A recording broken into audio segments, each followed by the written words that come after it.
नहीं नहीं ठीक है, ठीक मैम। आप तक आवाज आ रही है ना? ऐसा महसूस क्यों नहीं होना कि चल नहीं आवाज आ रही है, थोड़ा और ऊपर थोड़ा करना पड़ेगा। हाँ अब धन्यवाद जी। आप ठीक। आज हम लोग लखनऊ गेस्ट हाउस में पार्टी के सम्मानित पदाधिकारियों से और नए जुड़ने वाले साथियों से मीटिंग कर रहे हैं। तब प्रतिभा दीदी ने इच्छा जाहिर की कि भाई आप थोड़ा सा समय निकाल के कब हमारे घर पे आ जाना। तो मैंने इनसे कहा कि मैं एक कार्यक्रम में जाऊंगा, अगर उस रास्ते पे आसान होगा तो मैं आ जाऊंगा। मुझे नहीं पता था, मुझे लगा कि घर के परिवार के लोग होंगे, बच्चे, बेटियां, घर की बहनें, माँ, उनसे इस बहाने मुलाकात हो जाएगी। लेकिन जब मैं यहाँ आया तो देखा कि प्रतिभा दीदी ने कोशिश की थी कि जो भी उनके जानने वाले हैं उनमें से काफी लोग आ जाए। प्यारे साथियों, प्रतिभा दीदी से जब मैं मिला था और उस दिन के बाद जहां कार्यक्रम हुआ, मैंने उनकी लगन को देखा है कि वो चाहे कार्यक्रम कहीं भी हुआ है, 99% कार्यक्रमों में उन्होंने पहुंचने का काम किया। ये बड़ी जिम्मेदारी की बात है। महिला होने के बाद अपने आंदोलन, अपने दल, अपने मिशन से इतना प्रेम करना ये आसान नहीं। और इसके लिए सिर्फ ये अकेली बधाई की पात्र नहीं है, इनके परिवार का हर एक मेंबर जो है, इनके जीवन साथी भी उसमें इंक्लूड है कि उन्होंने उनको इस तरह की अवसर, आजादी और आवश्यक सुविधाएं प्राप्त कराई हैं कि वो इन कार्यक्रम का हिस्सा बन सकते। कल मैं जब जालौन में था तब भी मैं यही कह रहा था कि एक परिवार का एक व्यक्ति अगर मिशन का काम करेगा, महापुरुषों की विचारधारा पे चलेगा, और दूसरा व्यक्ति वो महापुरुषों की विचारधारा के खिलाफ चलेगा, तो मिशन कामयाब नहीं होगा। मिशन तब कामयाब होगा, महापुरुषों के विचार, मानवता के विचार तब सफल होंगे जब परिवार के दोनों लोग, दोनों जीवन साथी मिलकर खुद को, अपने परिवार को और बड़े पैमाने पर समाज को तैयार करें कि वो सही रास्ते पर चले, मानवता के रास्ते पर चले। ये अच्छा है, इस बहाने आप लोगों से मुलाकात हो गई। हम तो छोटे से कार्यकर्ता हैं अपने आंदोलन के, अपने हर एक कार्यकर्ता अपनी पार्टी के हर एक नेता के साथ खड़े, और जब तक महापुरुषों का मिशन पूरा नहीं होता तब तक इस काम को जिम्मेदारी से करते हैं। आपका और मेरा रिश्ता सिर्फ वोट का नहीं था, मैं ये बात भी आपके सामने बताना चाहता हूं। वोट के रिश्ते तो पिछले लंबे समय से, जब से लोकतंत्र है, बने ही आ रहे हैं। लेकिन सवाल ये है कि उपेक्षित वर्गों की तरक्की में नए आयाम कब जुड़े।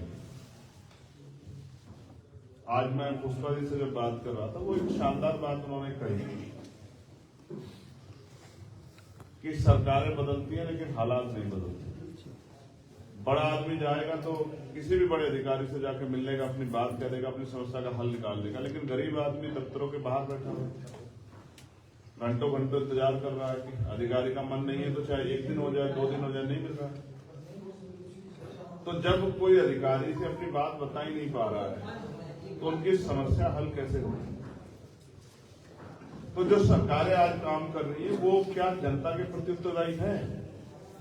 जो जनता टैक्स देती है, जो जनता आर्थिक बल देती है, जो जनता मजबूत करती है, जिस जनता के हित की बात सरकारें करती है, कानून बनाने की बात करती है, पॉलिसी बनाने की बात करती है, नीति निर्धारण करती है, क्या वो वास्तविकता में जनता के प्रति उत्तरदायी है? क्या आपके नेता जिनको आपने बनाया, क्या वो आपके प्रति उत्तरदायी है? सरकार, एडमिनिस्ट्रेशन, कार्यपालिका, न्यायपालिका, जनता के सामने सब, और सब जनता के प्रति उत्तरदायी, क्योंकि इनको जो तनख्वाह मिलती है, इनको जो बजट्स मिलते हैं, वो जनता के टैक्स के पैसे से आते हैं। लेकिन भारत में लोकतंत्र को जिस तरह से पलटा गया है, पैसों के आधार पर जिस तरह कुचला गया। कहा जाता है कि दो बहुत महत्वपूर्ण बातें जिन पर मैं आज चर्चा कर रहा हूं। पहली ये कि भाई अवसर समान है, लेकिन क्या गरीब आदमी चुनाव लड़ के आगे बढ़ सकता है?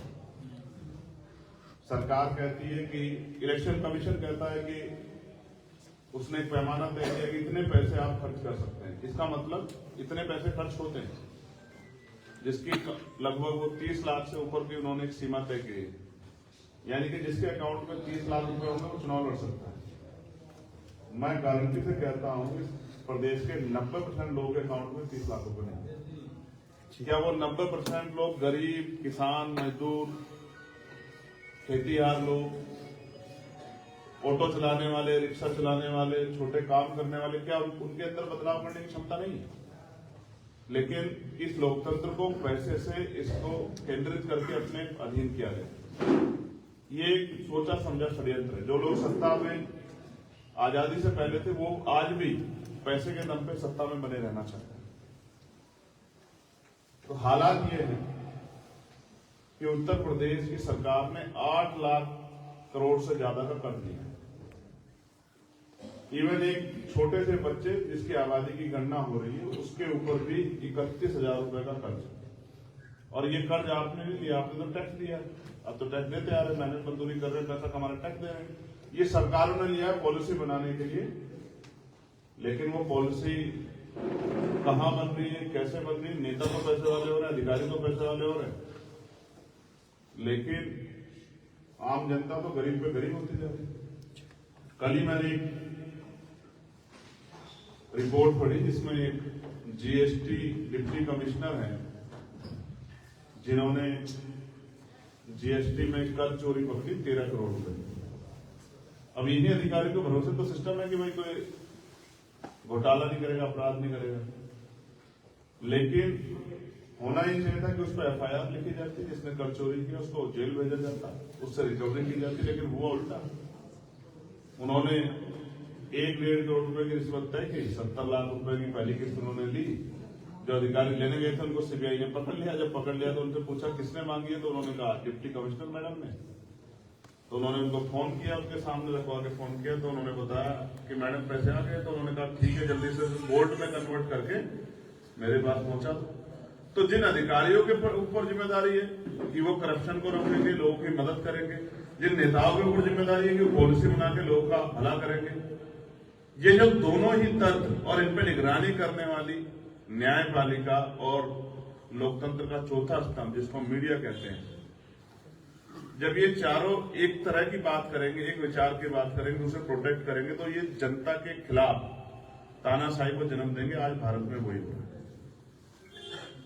मीडिया जनता से सवाल करती है, विपक्ष से सवाल करती है, न्यायपालिका कहीं ना कहीं सरकार की तरफ खड़ी दिखाई देती है, और एडमिनिस्ट्रेशन सरकार के आगे नतमस्तक है कि उनको अच्छी ट्रांसफर पोस्टेज मिल जाए, अच्छे पद मिल जाए, और नेता अपने और अपनी पार्टी के प्रति उत्तरदायी है, जनता के प्रति नहीं।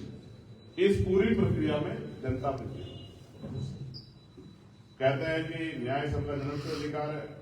कोई गरीब आदमी मुझे सुप्रीम कोर्ट जाके दिखा दे, न्याय तो बहुत दूर की बात है।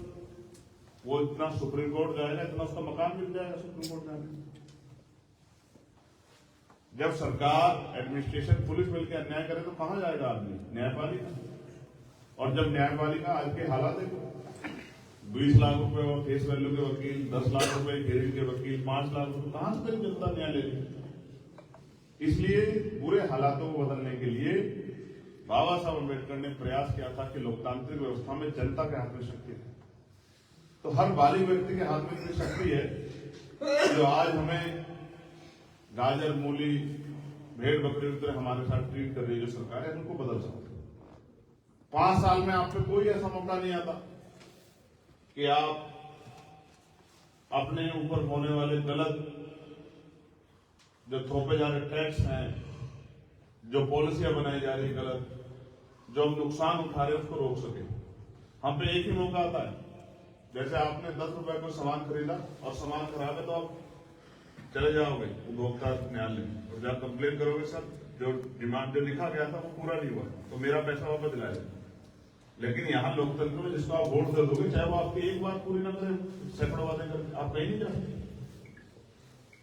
जो ये 4 तारे तोड़ने के सपने नेता दिखाते हैं, तो चुनाव के बाद अगर इनसे कोई पूछे तो ये बात, तो हालांकि मिलते नहीं है, और मिल जाए तो अगर एक भी बात पूरी ना करे तो आप इनका कुछ कर नहीं सकते हो।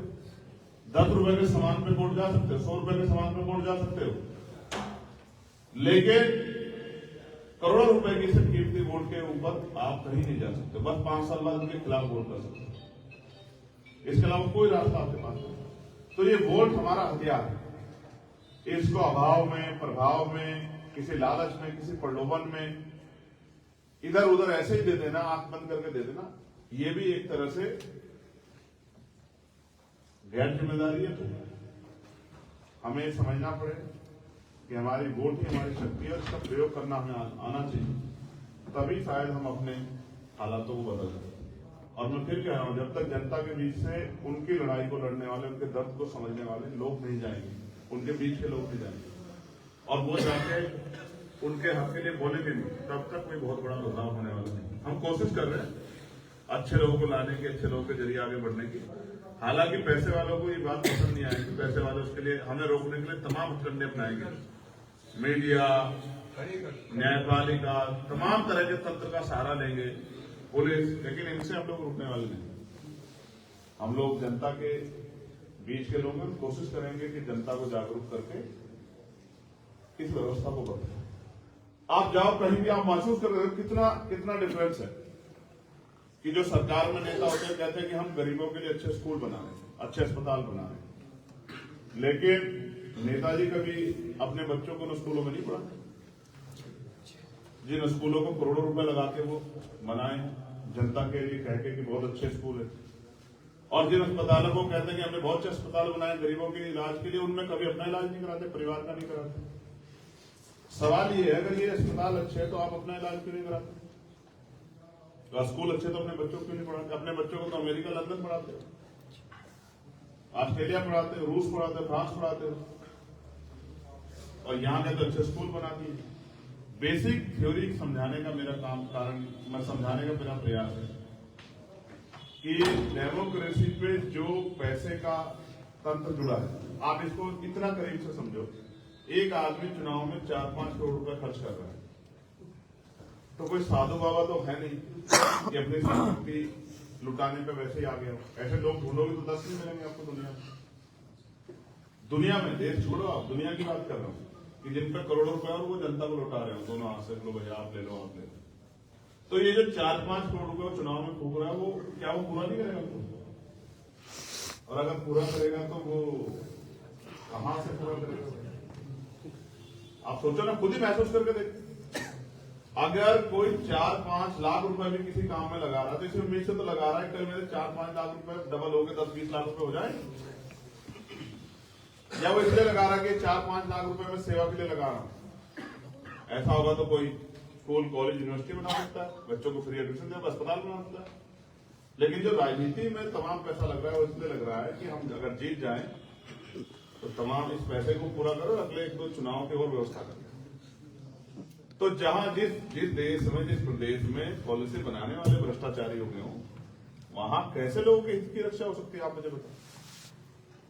और आप जनता की सोच कितनी महान होगी। कोई अगर पैदल यहाँ प्रचार करने घूमेंगे तो आप कहोगे इसके बदले तो कुछ है नहीं, तो पैदल घूम रहे। जब कोई 150 गाड़ी लेके आएगा तभी आपको लगेगा कोई मजबूत आदमी है। तो जनता भी चमक धमक में आ गई, और इसके वजह से नुकसान किसका हो रहा है? जनता का। अपने पैरों पर कुल्हाड़ी जनता खुद ही बनना है। तो हम कोशिश कर रहे हैं कि नए लोगों को, जैसे प्रतिभा दीदी है, उनके मन में काम करने की इच्छा है, जज साहब है, जैसे अनिकेत साहब है, हमारे तमाम ऐसे लोग हमारे, आपका भी नाम लो जैसे हमारे प्रधान जी हैं, जैसे हमारी पुष्पा बहन जी हैं, मनोज साहब हैं, ऐसे तमाम साथी जो मेहनत कर रहे हैं। अगर वो इसी तरह ईमानदार से, देखो अगर मैं इसलिए लगा रहा हूँ क्योंकि तथागत बुद्ध ने कहा है कि व्यक्ति कभी भी बदल बिल्कुल। अगर वो इसी ईमानदार से काम करते रहे, जब मुझे विश्वास है क्यों करेंगे, तो मैं लिख के देता हूँ कि आंदोलन आगे बढ़ता है। एक बात और कि मैंने मौत को बड़े करीब से देखा है, मैंने गोली खाई है, वो मैंने खूब लाठियां खाई है। तो मैं ये बात बहुत जिम्मेदारी से कह सकता हूं कि मैंने महापुरुषों से बहुत कुछ सीखा और मैंने पिछले आंदोलन क्यों खराब हुए ये भी उनकी आंदोलन में गलती करने वाले नेताओं से बहुत कुछ सीखा। इसलिए मैं सबको समझाता हूं कि भाई हम बहुजन हैं और जब हम बहुजन रहेंगे तो ही हम इस देश में कामयाब हो सकते। अगर हम जाट, वाल्मीकि, पारसी, धोबी, कोरी, खटीक, पाल, प्रजापति, कश्यप, सैनी, मौर्य, साक्य, बिंद, कुशवाहा, राजभर, मल्ला, कायस्थ तमाम इन जातियों में बटे रहेंगे, फिर हम कहीं ना कहीं हमारा झुकाव, क्योंकि देश में जाति व्यवस्था है। मामा उसी जाति के होते हैं, चाचा उसी जाति के होते हैं, चाची, मामी, बुआ, फूफा, बहन, बहनोई, माता पिता, दादा दादी, नाना नानी एक ही जाति के होते हैं। तो बचपन से हमारे ऊपर जाति का इतना प्रभाव होता है कि उसको छोड़ना आसान नहीं है। तो आदमी को अपनी जाति में ही प्रेम नजर आता है, जबकि इंसान का सबसे बड़ा मजहब इंसानियत है। तो इंसान खुद में एक जाति है, उनको इंसानों के बारे में सोचना चाहिए। अगर आप बाहर सड़क पे कोई इंसान और जानवर अगर उसको तकलीफ हो रही है और आपके दिल में उसके प्रति दर्द पैदा नहीं होता, तो मैं मानता हूं कि आप इंसान हैं। अगर आप उसके चश्मे से देख रहे हैं कि मेरी जाति का है, मेरे धर्म का है, उसके क्या पहना है, उसने वो कैसा दिखता है, उसका रंग क्या है, अगर आप ये सब चीजें सोचते हैं तो कहीं ना कहीं आपके अंदर आज भी किसी ना किसी तरह का अहंकार दिखता है। मैं इस जाति व्यवस्था को नहीं मानता, मैं कमजोर वर्गों को उनके हालातों को समझता हूं, इसलिए मैं उनको पूरे कमजोर वर्गों को कहना चाहता हूं। हालांकि जितना हम लोग एकता बनाने का प्रयास करते हैं तो पुराने लोगों को बड़ी तकलीफ हो रही है। उनको लगता है कि हमारा तो दुकानदारी धंधा ही बंद हो जाएगा। उनका धंधा बंद होना हो, लेकिन अपने गरीब लोगों को तो मरने के लिए नहीं छोड़ सकते। इसलिए मैं अपने नेताओं से भी कहूंगा कि वो भी अपने मन को सीधा और स्पष्ट कर दें कि हम जनता के लोग हैं और जनता के लिए। इसी बात से उनको शक्ति मिलेगी, क्योंकि मैं जिन लोगों से मिलता हूं, जैसे कुछ सज्जन आज मिले, मैं ऐसे भी बहुत सारे लोग हैं जिनसे मैं 10-10 साल से नहीं मिला, 5-5 साल से नहीं मिला। वो व्यक्तिगत रूप से मैं उनको नहीं जानता, वो मुझे काम के आधार पर, विचार के आधार पर पसंद करते हैं। और अगर कभी मैं उनसे सहयोग मांगता हूं तो वो सहयोग भी देते हैं। वो तब भी नहीं मिलते मुझसे, ना किसी को बताते कि उसने सहयोग दिया। ऐसे मैं हजारों लोगों को जानता हूं, क्योंकि जब मैं चुनाव लड़ा था, आपको जान के ऐतराज होगा, लोग कहते हैं मदद नहीं होती। मैंने एक पैसा कहीं से किसी से उधार नहीं लिया। चुनाव के समय में मेरा चुनाव का पूरा खर्च गरीब लोगों ने उठाया, जनता ने उठाया, आप सब लोगों ने उठाया। इतने पैसे दे के चुनाव के बाद मेरे पास पैसे बच गए। के बाद भी मेरे पास पैसे बच गए थे, मैंने वो पैसे पार्टी अकाउंट में जमा कराए।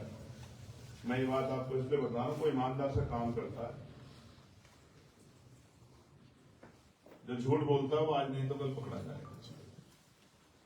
आप बाहर जाके कुछ बोलते हो, घर में कुछ और बोलते हो, तो ज्यादा दिन चल नहीं पाओगे, किसी ना किसी दिन तो पकड़े जाओगे। पकड़े जाओगे उस दिन आपकी क्रेडिबिलिटी गिर जाएगी, लोग आपसे प्यार नहीं करेंगे, तो झूठ बोलते। तो मैं आपकी बात इसलिए कह रहा हूं, मेरा अनुभव अगर कोई ईमानदार से काम करता है तो लोग उसका साथ देते हैं। तो जो आप कहते हैं उसको आप करें, आपकी कथनी करनी एक समान होनी चाहिए। मैं गारंटी दे कहता हूं, आपको कामयाब होने से कोई नहीं रोक सकता। अगर जो आप लक्ष्य बनाते हैं उसके प्रति इतनी मेहनत करते हैं। अगर आप 8 घंटे पढ़ते हैं तभी आप पीसीएस का एग्जाम निकाल सकते हैं। आप 2 घंटे पढ़ के पीसीएस का एग्जाम नहीं निकाल सकते। अगर आप आईएएस का एग्जाम क्रैक करना चाहते हैं तो आपको 12-14 घंटे अपने आप को उसमें झोंकना पड़ेगा, बहुत सारी चीजों को उससे दूर करना पड़ेगा। आप सोचो कि आप 1 घंटा पढ़ लो और आप आईएएस का एग्जाम क्रैक कर दो, ये आपका सपना हो सकता है। ये सब सफल होने की परिभाषा नहीं है। जो चपरासी की नौकरी करना चाहता है वो भी 2-4 घंटे पढ़ता है, फिजिकल व्यायाम करता है। पुलिस की नौकरी के लिए भी 2 घंटे पढ़ना पड़ता है। कोई नौकरी आसान नहीं, कोई काम आसान नहीं, हर काम में मुसीबत, हर काम में परेशानी है। लोकतंत्र सबसे आसान है, कुछ नहीं करना, बस लोगों को बटन दबाना सिखाना। पहले मोड़ लगानी सिखानी थी, अब क्योंकि ईवीएम से चुनाव हो रहे हैं, अब बटन दबाना सिखाना। ये इतना सा काम कर दोगे लोगों को समझा के, मैं नीचे कहता हूँ बदल जाएंगे हालात। ये नहीं कर सकते आप करते हो कि इतने अवसर दिए संविधान ने, अगर नहीं होता संविधान तो आप क्या जानवरों के जीवन से निकल पाते? ये वोट है जिसकी वजह से बड़े बड़े लोग हमारी गलियों में, बड़ी बड़ी गाड़ी वाले, बड़े बड़े कुत्ते वाले, बड़े बड़े बंगलों वाले, अगर ये वोट का अधिकार चला जाए तो एक भी आदमी गरीबों की बस्ती में झांकने नहीं जाएगा कि उनके क्या हाल है। जिन वर्गों पे अभी वोट नहीं है, जैसे घुमंतु जातियों पे वोट का अधिकार नहीं, बहुत सारे ऐसे लोग हैं, आपने देखा गांव के किसी कोर्नर, शहर के किसी कॉर्नर पर कैसे पड़े रहते हैं, उनके हालात क्या आपके यहाँ से सड़कें बनी है कि नहीं, उन पर बिजली पानी तमाम की व्यवस्था है कि नहीं, वो जानवरों की तरह जीवन जी रहे, क्योंकि उनका उनसे कोई फायदा सीधे नेताओं को नहीं, क्योंकि उनके पास वोट नहीं। इसलिए आप समझो कि वोट कितना शक्तिशाली। इसको लेने के लिए कोई हाथ जोड़ता है, कोई पैर पकड़ता है, कोई बैठ के खाना खाता है, कोई आपके घर आता है, कोई और तमाम तरह की बातें, कोई रो पड़ता है, पता नहीं क्या क्या करते हैं लोग। कोई कहता है मेरी तपस्या में कुछ कमी नहीं होगी चुनाव के समय, और कोई तमाम एयरपोर्ट पोर्ट सब चीजें समर्पित कर देता है पूंजीपतियों, और फिर कहता है कि मैं गरीबों का हित से। कैसे संभव हो सकता है? गरीबों को आप बताओ, किसी भी जाति का कोई बच्चा हो, आज बताओ कहाँ है नौकरी? अब पुलिस की भर्ती आई है, सबकी नजर है कि इसमें घोटाला ना हो जाए, क्योंकि कोई भर्ती ऐसी जिसमें घोटाला ना किया हो सरकार, जिसका पेपर लीक ना हो, डंडे से चलाना चाहते हैं सरकार को। एक यही के एक आईपीएस हैं अमिताभ ठाकुर, रिटायर, जबरिया रिटायर, उन्होंने कब सिर्फ वाले घोटाले में आवाज उठाई, 92 का कोई मामला कहां से उठा के और उनको बोलने दे रहे हैं। अभी मैंने देखा तारीख पाए तो सीटियां बजा बजा के उनकी आवाज नहीं निकलने दी। इसको लोकतंत्र कहते हैं? ये लोकतंत्र मानते जो है सत्ता बैठे, इनकी हिम्मत नहीं है आलोचना सुनने की। लोकतंत्र का मतलब है कि सुनो, जनता की सुनो। आप जनता की नुमाइंदों की सुनना नहीं चाहते। बहुत बुरे हालात है। दौर को बदलने के लिए हमें अपने आप को बदलना पड़ेगा, और ये क्रांति का उत्सव चल रहा है, इसमें अपने आप को झोंको, योगदान दो। आजादी ऐसे हवा में थोड़े मिली थी कुर्सियों बैठ के। जिन्होंने आजादी की जंग लड़ी है, उनकी कुर्सी नहीं, उनके शरीर का मांस तक काट लिया था अंग्रेजों ने।